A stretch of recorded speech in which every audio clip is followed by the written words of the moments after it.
আজকে দেখাবো কিভাবে খুব সহজে ঘরোয়া পদ্ধতিতে গরুর মাংস রান্না করবেন। চলুন দেখে নেওয়া যাক। আসসালামু আলাইকুম, সকলে কেমন আছেন? আলহামদুলিল্লাহ আমরা অনেক ভালো আছি। দেখেন আমার হাসব্যান্ড বাজার থেকে আজকে টাটকা গরুর মাংস নিয়ে এসেছে, তো ভাবলাম কিছুটা রান্না করি আর বাকিটা ফ্রিজে রেখে দেবো।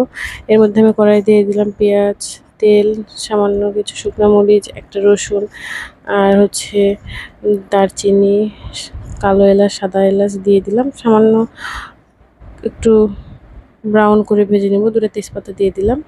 এর মধ্যে আমি সব মশলা অ্যাড করেছিলাম। আসলে দুর্ভাগ্যবশত আমার মশলার অ্যাড করার ভিডিওটি স্কিপ হয়ে গিয়েছে। যাই হোক, আপনার এর মধ্যে মানে যত মশলা আছে সব দিয়ে মশলাটা কষিয়ে নেবেন। দেখেন এই যে এরকম এত সুন্দর করে কষিয়ে নিতে হবে। এর মধ্যে আমি দিয়েছি আদা বাটা, রসুন বাটা, জিরা বাটা, গরম মশলা বাটা সবকিছু দিয়ে সুন্দর করে কষিয়ে নিয়েছিলাম। হলুদ, মরিচ গুঁড়ো, লবণ গুঁড়ো সবকিছু দিয়ে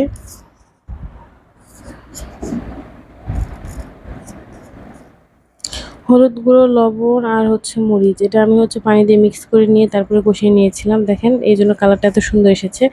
আপনারাও এত সুন্দর করে কষিয়ে নেবেন। নেওয়ার পর এর মধ্যে মাংসটা দিয়ে দিবেন। তাতে কালারটাও সুন্দর আসে, খেতেও অনেক ভালো লাগে। একদম গ্রাম্য পদ্ধতিতে। দেখেন কোনো পানি দিবেন না, একটুও পানি দিবেন না। এক্সট্রা যে বাড়তি মাংস থেকে পানি ছাড়বে সেটাতে সিদ্ধ হয়ে যাবে। তেল একটু বেশি দিতে হবে এভাবে রান্না করতে গেলে। শুধু তেলের মধ্যে উল্টিয়ে পাল্টিয়ে একদম লো ফ্লেমে দিয়ে সুন্দর করে কষিয়ে নিতে হবে। বারবার করে উল্টিয়ে পাল্টিয়ে দিবেন যেন নিচে না লেগে যায়। আসলে টাটকা মাংসর একটা স্বাদই আলাদা। যাই হোক, আমি মাংসটা রান্না করেছিলাম, খেতে অনেক ভালো হয়েছিল। আপনারাও কালারটা দেখলে বা টেক্সচারটা দেখলে বুঝতে পারবেন যে মাংসটা কত সুন্দর হয়েছে। আসলে মাংস খাওয়া তো এখন বিলাসিতা ছাড়া কিছুই না।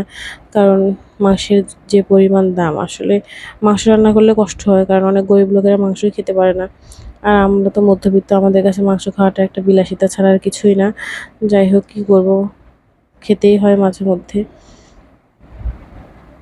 দেখেন সুন্দর করে কষিয়ে নিব, এই যে এভাবে বারবার করে উল্টিয়ে পাল্টিয়ে সুন্দর করে কষিয়ে নিতে হবে। দেখেন কতটা তেল উঠে এসেছে। আসলে এইভাবে রান্না করতে গেলে একটু তেল বেশি দিতে হবে, কারণ তেলের মধ্যে মাংসটা সিদ্ধ হবে। কোনো পানি ব্যবহার করব না, আমি বাড়তি কোনো পানি ব্যবহার করব না। দেখেন এই যে মাংসটা কত সুন্দর ফুটতেছে। মাংস থেকে যে এক্সট্রা পানি ছেড়েছে সেটার মধ্যেই মাংসটা প্রায় হয়ে গিয়েছে আমার। এর মধ্যে আমি আমার তৈরি করা একটা মশলা দিয়ে দিলাম। আসলে এই মশলাটা দিলে খেতেও অনেক স্বাদ হয় আর দেখতেও অনেক সুন্দর দেখায়। দেখেন এই যে কত সুন্দর হয়েছে, কালারটা দেখেন একবার। মাশাআল্লাহ, কত সুন্দর দেখাচ্ছে।